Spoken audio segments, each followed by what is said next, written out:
Hello दोस्तों, good morning. मेरा नमस्कार आप सभी को। स्वागत है मेरी क्लासेस में। स्टडी विद खुशी के साथ आप पढ़ने जा रहे हो। मैं जनरल स्टडी की क्लासेस लेना शुरू कर रही हूँ आज से। और चूँकि आज कानपुर का होली गंगा मेला है, तो आप सभी जो लोग भी कानपुर से मुझे देखें उनको ढेर सारी होली गंगा मेला की शुभकामनाएँ मेरी तरफ से। इस समय मैं भी कानपुर में हूँ। दोस्तों, मैं जनरल स्टडी की सारे सब्जेक्ट्स पढ़ाऊँगी आपको। और आज से शुरुआत जो है पॉलिटिकल साइंस से कर रही हूँ। पॉलिटिकल साइंस मीन्स राजनीति विज्ञान। चूँकि मैं राजनीति विज्ञान में ऑनर्स भी मैंने BA ऑनर्स किया है BHU से, और भी मैंने प्रिपरेशन वगैरह भी किया है। तो मुझे लगता है कि मैं अपनी जो नॉलेज वो आप तक पहुँचा पाऊँ, ताकि आपको भी हेल्प मिले आपकी परीक्षा में। और मुझे लगता है आप मेरे साथ पढ़ोगे, बहुत इंटरेस्ट के साथ पढ़ोगे। बस आपको समय देना पड़ेगा, पेशेंस रखना पड़ेगा, और उस पेशेंस के साथ आप जो है मेरे साथ जुड़िए। और मैं पूरी ईमानदारी के साथ आपसे जुड़ूंगी, और हर चीज़ें वो हर वो तथ्य आपको दूंगी जिससे आपकी परीक्षा में उसका बेनिफिट मिले। और पॉलिटिकल साइंस ऐसा सब्जेक्ट है जो हर एग्ज़ाम्स में आता है, चाहे वो SSC हो, ROAR हो, UPPSC हो, UPSC हो, रेलवे हो, जितने भी आपके वनडे एग्ज़ाम्स है सभी में ये बहुत महत्वपूर्ण है। और UPSI की वैकेंसी के लिए तो ये बहुत ही महत्वपूर्ण है। तो आप किसी भी एग्ज़ाम्स की प्रिपरेशन कर रहे हो, मेरे चैनल को देखिएगा ज़रूर। और देखिएगा, अगर पसंद आए तो लाइक भी कर दीजिएगा, सब्सक्राइब भी कर दीजिए, और बेल आइकन को प्रेस कर दीजिए, ताकि मैं और भी जितनी भी वीडियो बनाऊँ आपको उसका नोटिफिकेशन मिल जाए। और मेरे साथ पेन कॉपी के साथ पढ़िएगा दोस्तों। मुझे एक पेन कॉपी का वैल्यू बहुत होता है पढ़ाई में। ऐसे देखना वीडियो में उतना हम कैच नहीं कर पाते जितना लिखी हुई चीज़ों को हमारे दिमाग में, हमारी मेमोरी में बनी रहती है। कभी कभी दिमाग की चीज़ें भूल जाती हैं, बट हाथ से लिखा हुआ चीज़ हमेशा याद रहता है। तो हम आज से शुरू करते हैं अपनी क्लासेस, और आप सभी लोग शुरू हो जाइए। बहुत सी चीज़ें हैं, मैं जो बोलूँगी उसको नोट डाउन कर लीजिएगा, क्योंकि इस पे मैंने बहुत सारी चीज़ें नहीं लिख पाया है, क्योंकि मैं जो है सेलेक्टेड चीज़ों को मैंने लिख दिया है। लेकिन बहुत सी चीज़ें हैं जो मैं बताऊँगी, और आप जो है अपनी कॉपी में नोट डाउन करिएगा। सबसे पहले मैं पॉलिटिकल साइंस के बारे में बताती हूँ कि क्या होता है आखिर political science. What is definition of political science. Political science की परिभाषा क्या है। पॉलिटिकल साइंस एक ऐसा सब्जेक्ट है जिसमें राज्य की नीतियों से संबंधित विषयों का अध्ययन करते हैं। मतलब कहने का तात्पर्य यह है कि राज्य को संचालन में जिन नीतियों का अध्ययन किया जाता है वही राजनीति विज्ञान कहलाता है। ठीक है, राजनीति आप ऐसे भी देख सकते हो। राजनीति यानी जो भी राज्य में नीति हो उसका अध्ययन किस में करते हैं, राजनीति में। तो राजनीतिक विज्ञान, इसी को ही राजनीति विज्ञान कहते हैं। अब ये संविधान क्या है। ये जो नीति राज्य के लिए बनाई गई है, उसी नीतियों का वर्णन ही हमारा संविधान करता है। जो संविधान होता है वही जो किसी राज्य को चलाने के लिए जो नीति बनाई गई है, वही ये संविधान जो है उसका वर्णन करता है। वैसे एक बेसिक जो तथ्य है, आप संविधान को दो पार्ट में बांट सकते हैं, संविधान प्लस विधान। सम मीन्स समान, और विधान मीन्स विधि या नियम या कानून। सम मीन्स क्या होता है दोस्तों, आप लिख लीजिए। मुझे लिखने में थोड़ी असुविधा है, मैं नेक्स्ट टाइम से कुछ इम्प्रूवमेंट करूँगी इसमें। सम मीन्स समान, विधान मीन्स विधि या नियम या कानून। दोस्तों, नियम या कानून में आपको अंतर समझ में आता है? चलिए मैं बताती हूँ। नियम वो होता है जो हम ऐसे ही बना देते हैं, और कानून वो होता है जो हमारे ऊपर बाध्यकारी होता है, जो हमें मानना ही मानना है, और नहीं माने तो उस पर पनिशमेंट मिलता है। जैसे मैं एग्जांपल दे दूँ तो हेलमेट लगाना अनिवार्य है। ये क्या है, हेलमेट लगाना अनिवार्य है, ये है नियम। और कानून क्या है, कानून ये है कि अगर आपने हेलमेट नहीं लगाया तो आपको 500 रुपये देने पड़ेंगे। आपने हेलमेट नहीं लगाया तो आपको 500 रुपये का जुर्माना मिलेगा। आप नियम को तो आपने नहीं माना, कभी लगाया कभी नहीं, लेकिन जिस दिन से आपको ये पता चलता है कि 500 रुपये जुर्माने हैं, तुरंत से आप हेलमेट लगाना स्टार्ट कर देते हो। ये होता है नियम और कानून में अंतर। तो यही नियम कानूनों का लिखित दस्तावेज ही संविधान है जो किसी राज्य की सरकार को चलाता है। इसी संविधान में हम राज्य के तीनों अंगों विधायिका, कार्यपालिका, न्यायपालिका का अध्ययन करते हैं। किस तरीके से संविधान को जो है किस तरीके से राज्य चलाया जाएगा, क्या क्या कानून बनेंगे, उस कानून का कौन पालन करवाएगा, कौन न्याय करेगा, ये सब चीज़ें का अध्ययन हम संविधान में करते हैं। संविधान का महत्व क्यों है, अब आप बताइए। संविधान बना क्यों? क्या ऐसे हम लोग नहीं रह पाते? अगर संविधान नहीं होता तो हम नहीं रह पाते क्या देश में? क्या पहले के लोग जब संविधान नहीं था तो नहीं रह पाते थे? रहते थे, बट एक सिस्टमेटिक तरीके से कोई नहीं रहता था। जो शक्तिशाली था वो राज करता था, अराजकता फैली हुई थी, निरंकुशता का शासन था। अगर किसी राज्य में सोचे संविधान ना हो तो क्या कोई विधान ही नहीं है, जिसका जो मन आया किया, ना कोई जवाबदेही है, तो वो अराजक तत्वों का वास हो जाएगा, वो निरंकुश शासक का प्रमाण है। इसलिए संविधान जो है हर व्यक्ति की समानता का, स्वतंत्रता का ध्यान रखता है, उसकी गरिमा बनाने में संविधान का बहुत ही बड़ा रोल है। इसी संविधान ने हमें अधिकार दिया, स्वतंत्रता का, समानता का, जो है समान अवसर का, सब चीज़ों का ध्यान रखते हुए बिना किसी भेदभाव को, चाहे वो स्त्री हो, चाहे वो पुरुष हो, चाहे कुछ भी हो, लेकिन संविधान किसी में भेदभाव नहीं करता। संविधान सबके लिए समान है, चाहे वो राजा हो, चाहे वो भिखारी हो, चाहे जो भी हो। अब ये संविधान आखिर बना कैसे? इस संविधान के पीछे क्या ऐसा हुआ कि आज की स्थिति ऐसी आ गई कि संविधान बनाना पड़ेगा? दोस्तों, इसी को कहते हैं संवैधानिक विकास के चरण। इसी का अध्ययन करने हम लोग जा रहे हैं और इससे क्वेश्चंस बहुत पूछे जाते हैं। संवैधानिक विकास के चरण, संवैधानिक विकास के चरण कि ये ऐसा चरण है जिससे संविधान को धीरे धीरे जो है नींव प्रदान करता है। संवैधानिक विकास के चरण में से पहले की थोड़ी सी कहानी आप जान जाइए। आपको पता है कि 1757 में प्लासी की युद्ध हुई थी। युद्ध हुआ था, उसमें जो है अंग्रेजों को विजय मिला और अंग्रेजों का जो अधिकार है बंगाल में और उड़ीसा पे हो गई, और उन्होंने वहाँ पे कानून बनाना, मनमाने तरीके से कर वसूलना, सब कुछ उनके अंदर में आ गया। ऐसे बहुत से युद्ध हुए जिसकी वजह से बहुत से भारतीय राज्य अंग्रेजों के अधीन आ गए और अंग्रेजों के अधीन होकर वहाँ के अंग्रेज उस पर कानून बनाने लगे। ब्रिटिश ईस्ट इंडिया कंपनी के कर्मचारी जो है उस पर राज करने लगे, और राज ही नहीं, काम भी लेने लगे भारतीयों से और कम वेतन देने लगे, उनका शोषण करने लगे, मनमाने तरीके से कर वसूलने लगे, बहुत सी असमानता फैला दिया ब्रिटिश ईस्ट इंडिया के कर्मचारियों ने भारत में। इस सब चीज़ का दुष्प्रभाव यह हुआ कि पूरी जनता में आक्रोश हो गया ब्रिटिश शासन के प्रति। तो हर जगह से इसके प्रति विरोध प्रदर्शन होने लगे, हर जगह धरना होने लगा, हर जगह जो है इसके खिलाफ रैलियां निकाली जाने लगी।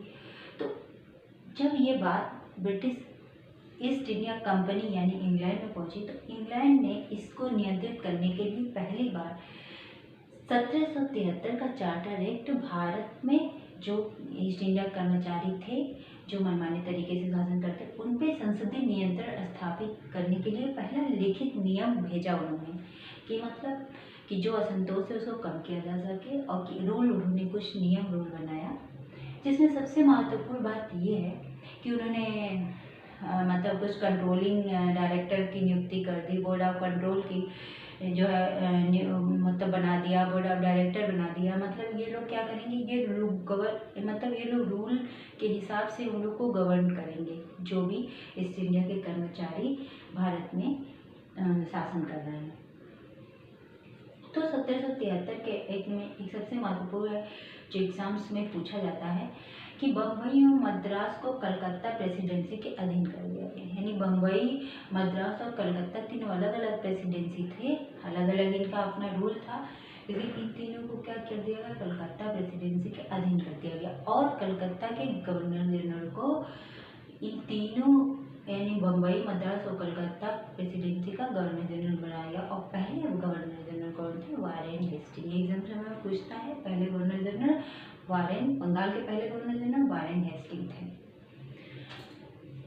अब इसमें क्या हुआ, इसी के तहत, इसी अधिनियम के तहत 1781 का एक्ट ऑफ सेटलमेंट आया। इसमें क्या हुआ, इसमें जो बंगाल का गवर्नर जनरल था वो तीनों प्रेसिडेंसी में कानून बनाने का अधिकार इसको दे दिया गया।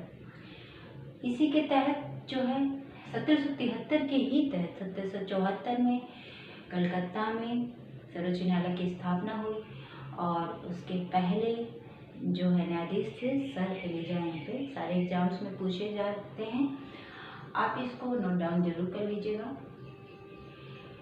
अब आता है 1784 का पीट्स इंडिया एक्ट। इसका इसमें महत्वपूर्ण चीज क्या थी, चीजें तो बहुत बेसिक थी पर जो आपके एग्जाम पॉइंट ऑफ व्यू से इम्पोर्टेंट है मैं उसी के बारे में डिस्कशन करना चाहती हूँ। पीट्स इंडिया एक्ट का सबसे महत्वपूर्ण बात ये रही कि भारत में द्वैत शासन प्रणाली की शुरुआत पीट्स इंडिया एक्ट के तहत हुई थी। और इसमें एक और बात हुई, कंपनी के अधीन जितने भी भारतीय राज्य थे उसे ब्रिटिश भारतीय राज्य के रूप में जाना जाने लगा। तो ये दोनों चीज़ें इम्पॉर्टेंट हैं। अब जब 1773 में एक्ट आ चुका था, फिर 20 साल बाद, देखिए 20 साल बाद 1773, 1813, इसमें 20 ऐड करेंगे 1813 आएगा। इसका मतलब क्या था, हर 20 साल बाद एक ऐसा एक्ट आता था जो असंतोष फैला हुआ था या जो पिछले एक्ट में जो भी कमियां थी उसको वो क्या करता था, उसका निवारण करता था।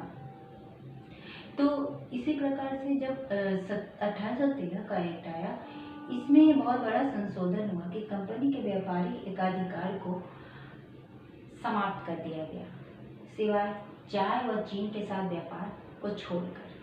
मतलब सारे व्यापारी के अधिकार समाप्त हो गए, केवल चाय और चीन के साथ व्यापार करने की छूट दी गई। ईसाई मसीहियों को भारत में धर्म प्रचार करने आने जाने की छूट प्रदान कर दी। और सबसे इम्पोर्टेंट इससे एक क्वेश्चन पूछता है, आपको पता है उस समय भारतीयों में शिक्षा की कितनी कमी थी, हर जगह शिक्षा अंधविश्वास फैला हुआ था।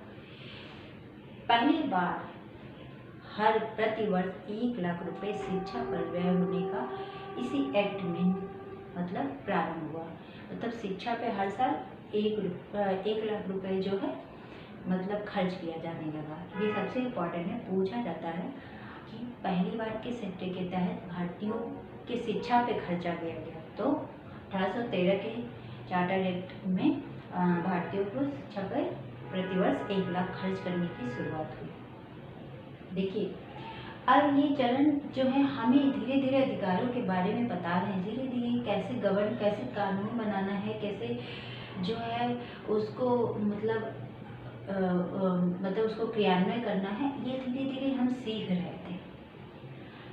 तो अब आया ठीक 1813 के ठीक 20 साल बाद 1833 का चार्टर एक्ट। ये महत्वपूर्ण इसलिए रहता है कि इसमें सारे व्यापारिक एकाधिकार समाप्त कर दिया गया। चाय व चीन जो बचा हुआ था 1813 में उसे भी इसे समाप्त कर दिया गया। और जो बम्बई का गवर्नर जनरल था उसे पूरे भारत का गवर्नर जनरल बना दिया गया।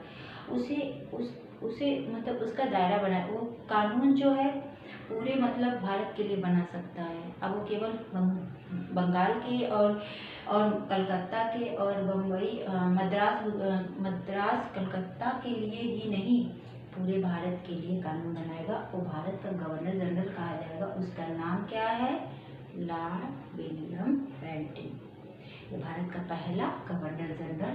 क्वेश्चन बहुत बार पूछा गया है, आप अच्छे से नोट डाउन कर लीजिए। 1833 के ही चार्टर एक्ट में विधि आयोग की गठन हुआ। लॉर्ड मैकाले की अध्यक्षता में विधि आयोग का गठन किया गया और जो गवर्नर जनरल उनके शक्तियों में थोड़ा विस्तार किया गया, उन्हें और शक्तियाँ दी गई ताकि वो और कानून बना सके। और सिविल सेवकों पर खुली प्रतियोगिता का जो सिविल सेवा है उस पे जो खुली प्रतियोगिता ओपन कंपटीशन जो है वो 1833 के एक्ट के बाद ही उसी के तहत ही उसकी शुरुआत हुई। इसमें एक और महत्वपूर्ण तथ्य ये है कि इसी समय दास प्रथा का प्रचलन भारत में बहुत था।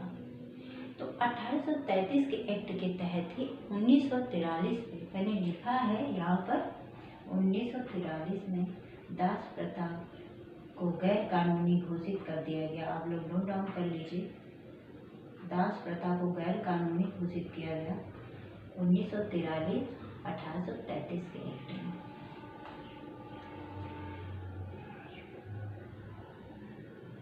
सॉरी 1943 में कह रही हूँ, सॉरी यहाँ 1843 होगा। मैंने 1833 के एक्ट में 1843 में दास प्रथा को गैर कानूनी घोषित कर दिया गया। ये हो गए। अब आता है इसके ठीक 20 साल बाद। इसके ठीक 20 साल बाद कौन सा आएगा? 1853 आएगा। 1853 का चार्टर एक्ट, यह अधिनियम जो है भारत में बहुत बड़ा बदलाव लाया और भारत में विधानसभा परिषद की स्थापना की गई। ये बहुत इम्पोर्टेंट है। क्वेश्चन में यही पूछता है कि बेटा विधानसभा परिषद की पहली बार स्थापना कब की गई? 1853 के चार्टर एक्ट के अंतर्गत। इसके बाद एक्ट आगे बंद हो गए। क्यों बंद हो गए? आपको पता है कि 1857 की क्रांति हो गई थी। 20 साल तो बीते नहीं थे ना। 1857 की क्रांति हो गई थी। झांसी की रानी, कुंवर सिंह, नाना साहेब, बेगम हजरत महल, सब कोई अपने अपने अधिकार के लिए हर क्षेत्र में लड़ाई कर रहा था। उस समय डलहौजी की नीतियों के खिलाफ झांसी की रानी जो है काफ़ी विद्रोह कर रही थी, क्योंकि लाल डलहौजी का नीति था राज हड़पने का और वो झांसी को अपने राज्य में बुलाना चाहता था, लेकिन झांसी की रानी जो है उसका विरोध कर रही थी और अंत में लड़ते लड़ते उन्होंने खुद का बलिदान दे दिया। ये सब आप जानते हैं। और यूरोज ने ये कथन उनके बारे में कहा था। थोड़ा इतिहास भी जान लीजिए, पढ़ाई गई हूँ तो, कि पूरे भारतीय में एकमात्र मर्द थी। तो 1857 की क्रांति की वजह से पूरी अराजकता फैल गई थी। पूरे भारत में क्रांति की लहर दौड़ चुकी थी। सब लोग अब ब्रिटिश ईस्ट इंडिया के शासन से सब लोग असंतोष समय फैला था। सब लोग विद्रोह करने के लिए तैयार हो चुके थे। ये बात फिर तो इस सब को देखते हुए इंग्लैंड से भारत शासन अधिनियम 1858 आया। इसमें बहुत सा परिवर्तन हुआ। भारत शासन अधिनियम 1858। सबसे पहली बात, इसमें जो गवर्नर जनरल है उसका पद ही हटा दिया गया। तो उन्हें क्या कहा जाएगा? वायसराय। पहले वायसराय कौन थे? Lord Canning. लॉर्ड कैनिंग जो थे वो पहले वायसराय थे। ये क्वेश्चन में हमेशा पूछा जाए। मतलब गवर्नर जनरल का पद को हटाकर उसी को किसमें बदल दिया गया? वायसराय के पद में। अब भारत राज्य सचिव का पद सृजन किया गया। भारत राज्य सचिव का पद, इनकी सहायता के लिए भी सहायक सचिव और 2-3 लोग और जो है दो तीन लोगों की और नियुक्ति की गई ताकि उनका सहयोग कर सके। और भी जो तथ्य हैं कि जैसे ब्रिटिश का, अब ये सबसे ज़्यादा इम्पोर्टेंट ये हो जाता है कि अभी तक तो भारत में यहाँ के कर्मचारी, ब्रिटिश इंडिया के कर्मचारी स्वयं जो है अपना रूल बनाते थे भारतीयों के लिए और जो है अपना रिपोर्ट भेजते रहते हैं कि हाँ ये मैंने ऐसे किया। लेकिन अब क्या है कि सीधे भारत कहाँ से गवर्न होगा? ईस्ट इंडिया कंपनी से। मतलब वहाँ का रूल रेगुलेशन यहाँ चलेगा। अब यहाँ किसी को अधिकार नहीं है कि जो है रूल रेगुलेशन बनाए या भारतीयों पे अप्लाई करे। तो सबसे बड़ी बात यही थी कि ब्रिटिश संसद का सीधा नियंत्रण भारतीय व्यवस्था पे हो चुका था। और दूसरी बात, अब व्यापारिक एकाधिकार रहे ही नहीं, तो जाहिर सी बात है अब बचा क्या? केवल शासन और प्रशासन करना। तो अब अंग्रेजों का मतलब अब जो है शासन प्रशासन जो है किया जाने लगा अच्छे से, उसके लिए विधि बनाया जाने लगा, वायसराय को अधिकार दिया जाने लगा। तो ये सब चीज़ें, ये सब घटनाएं जो हैं 1858 से शुरू हुई। इसके बाद आता है भारत परिषद अधिनियम। देखिए एक चेंजिंग, देखिए अभी तक क्या था, एक्ट था, चार्टर एक्ट था, और जैसे ही 1853 के बाद 1858 से क्या शुरू हो गया, भारत शासन अधिनियम। यहाँ भारत हर जगह लग गया, ये भारत शासन अधिनियम 1858 हो गया, कि भारत परिषद अधिनियम हो गया। भारत परिषद अधिनियम में सबसे महत्वपूर्ण बात क्या हो, भारत परिषद अधिनियम 1861 में पारित किया गया। इसमें महत्वपूर्ण बात ये हुई कि मंत्रिमंडलीय व्यवस्था की पहली बार नींव रखी गई, जिससे भारत में मंत्रिमंडलीय शासन का भी शुरुआत हुई। अब क्या होता है, अब भारत परिषद अधिनियम 1892 आता है। इसमें इसका क्वेश्चन आप लोग जानते होंगे, सब पूछता है कि बजट पे प्रश्न पूछने का अधिकार कहाँ के दिया गया। तो भारत परिषद अधिनियम में जो पहले क्या करते थे, अंग्रेज बोलते थे इतना बजट पे खर्चा हुआ, इतना आपके कल्याण में खर्चा हुआ, लेकिन उस पर कोई जवाब नहीं थी, मतलब कोई प्रश्न नहीं पूछा था ये इतना कहाँ गया, आपने इतना दिया था। तो ये क्या हुआ, पहली बार जो है बजट पे प्रश्न पूछने का अधिकार कब मिला, 1892 में। मार्ले, इसके बाद आता है Morley Minto viceroy. Morley Minto, Morley क्या था, सचिव था, और मिंटो कौन था, वायसराय था। तो वायसराय मतलब जो भारत में